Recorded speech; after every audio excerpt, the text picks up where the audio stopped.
Einfach losspielen, Ankh. Bei diesem Strategiespiel konkurrieren wir als altägyptische Gottheiten um die Gunst der Anhänger, um nicht in Vergessenheit zu geraten.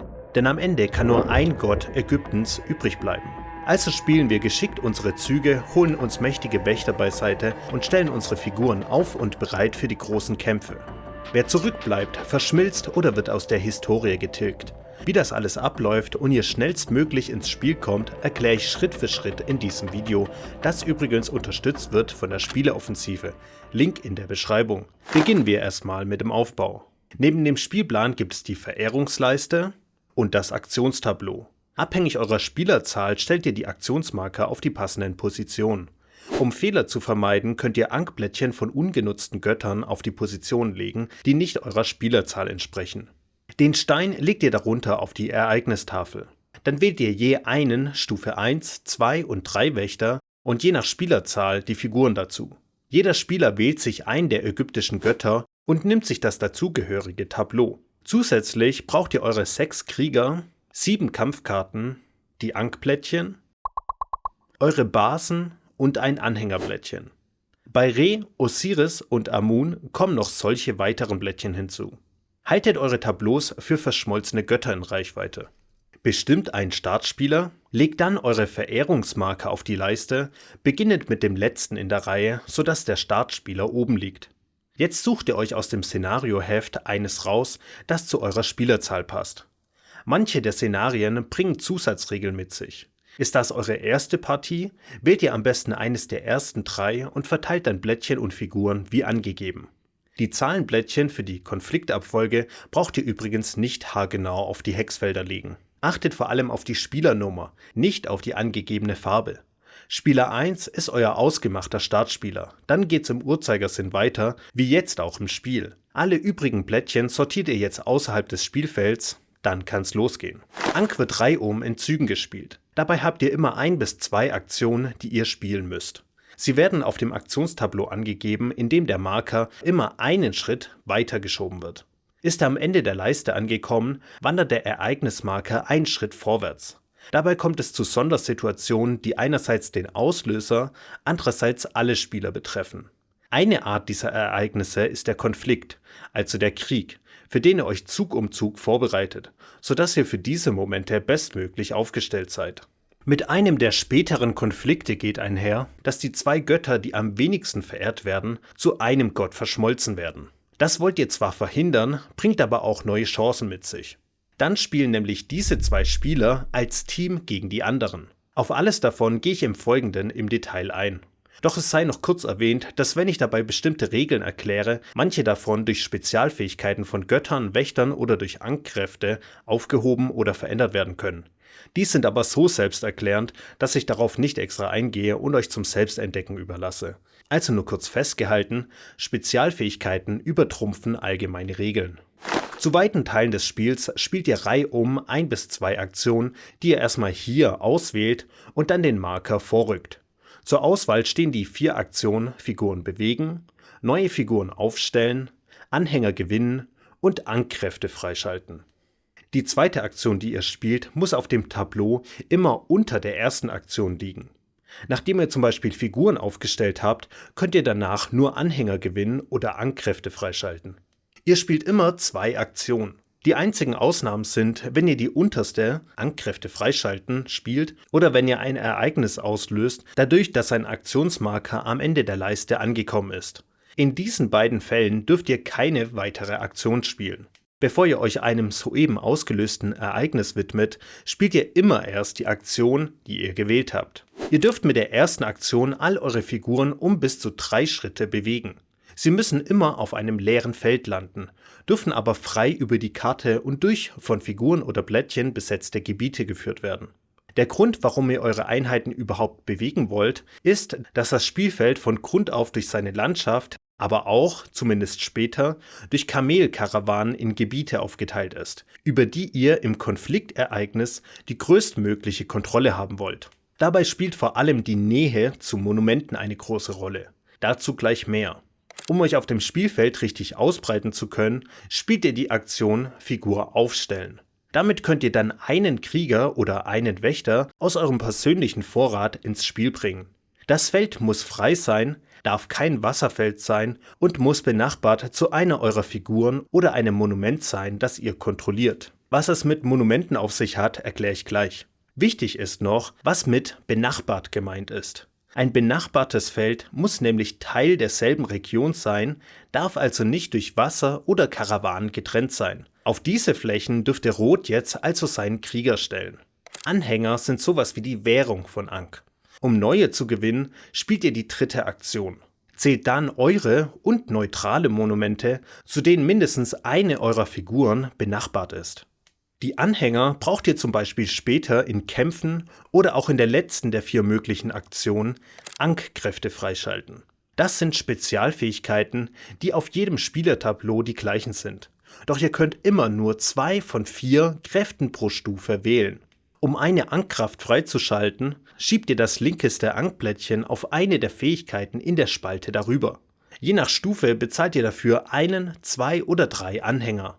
Wenn ihr dabei so ein Symbol freilegt, dürft ihr euch einen Wächter der zugehörigen Stufe in euren eigenen Vorrat nehmen, sofern es noch einen gibt und ihr noch eine passende Basis für ihn habt. Den Wächter könnt ihr dann mit der Aktion Figur aufstellen ins Spiel bringen. Wenn ihr nicht genügend Anhänger habt oder schon alle Kräfte freigeschaltet habt, könnt ihr die Aktion auf dem Tableau trotzdem spielen. Das kann zum Beispiel vorkommen, wenn ihr als Aktion Anhänger gewonnen habt und noch eine zweite Aktion spielen müsst.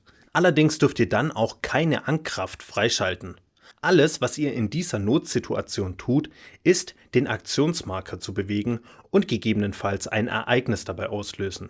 Von den Ereignissen gibt es 3 verschiedene. Wie gesagt, ein Ereignis wird ausgelöst, wenn ein Aktionsmarker am Ende seiner Leiste angekommen ist.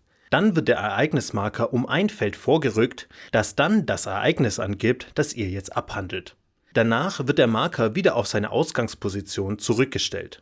Das erste Ereignis, mit dem ihr es zu tun bekommen werdet, ist, ein Monument zu kontrollieren. Monumente spielen nicht nur bei der Gewinnung von Anhängern, sondern auch im Konflikt und für das Gewinnen von Verehrungspunkten eine wichtige Rolle.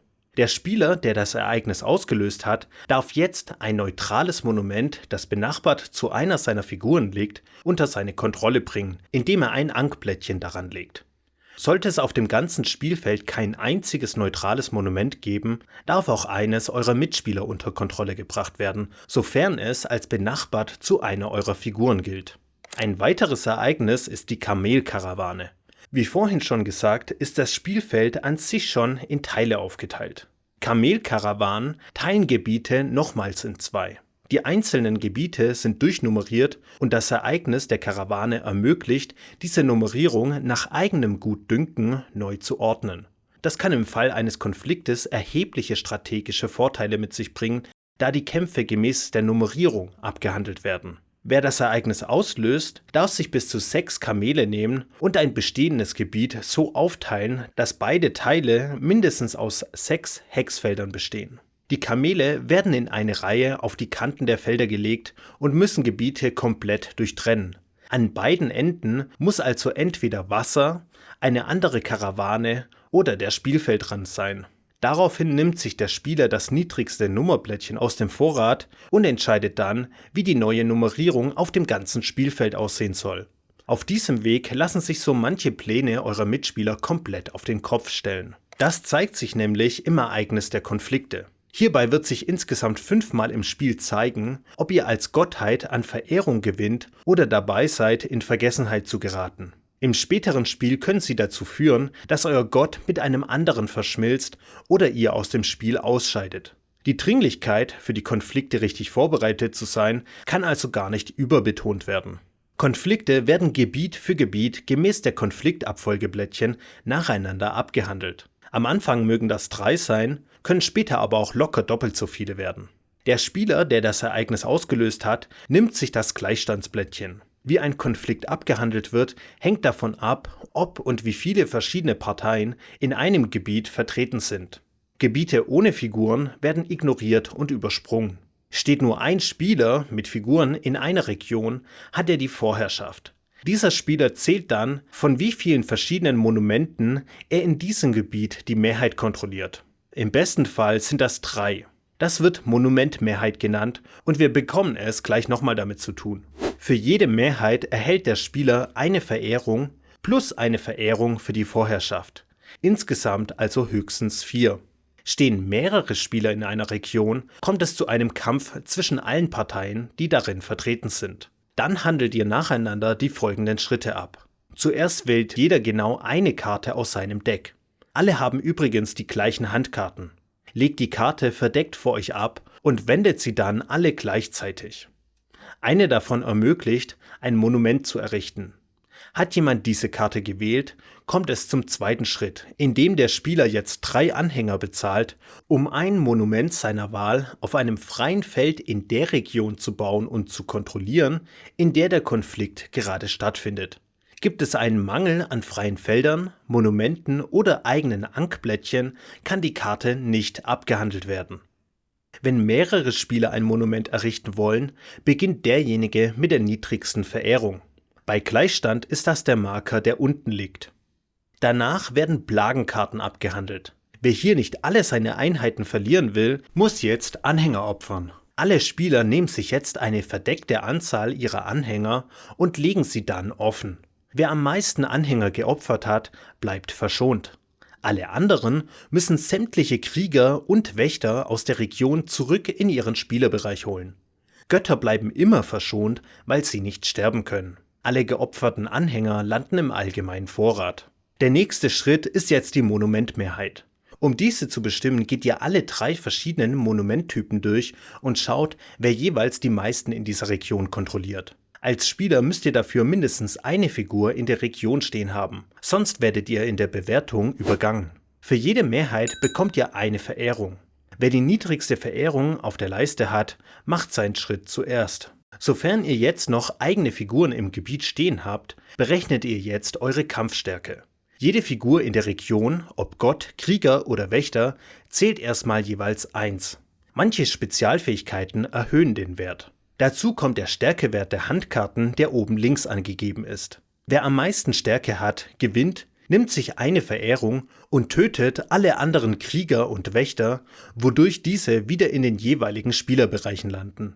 Gibt es einen Gleichstand, kann der Spieler, der das Ereignis ausgelöst hat, sein Gleichstandsblättchen nutzen, um sich zum Sieger zu erklären. Das Blättchen bleibt dann für den Rest des Konflikts verdeckt bei ihm liegen, um zu zeigen, dass es schon genutzt wurde. Nach dem Konflikt wird es wieder in die allgemeine Auslage gelegt. Falls das Gleichstandsblättchen bei einem Gleichstand schon verdeckt liegt oder der Spieler es nicht einsetzen will, verlieren alle Spieler ihre Krieger und Wächter. Die eingesetzten Karten lasst ihr vor euch liegen. Erst wenn ihr die Karte Kreislauf der Maat spielt, dürft ihr alle eure Karten wieder in die Hand nehmen. Das bedeutet, dass ihr sie sehr bedacht einsetzen müsst. So geht ihr dann ein Gebiet nach dem anderen durch, bis ihr alle und damit das Konfliktereignis abgehandelt habt. Vergesst danach nicht, den Aktionsmarker wieder zurückzustellen.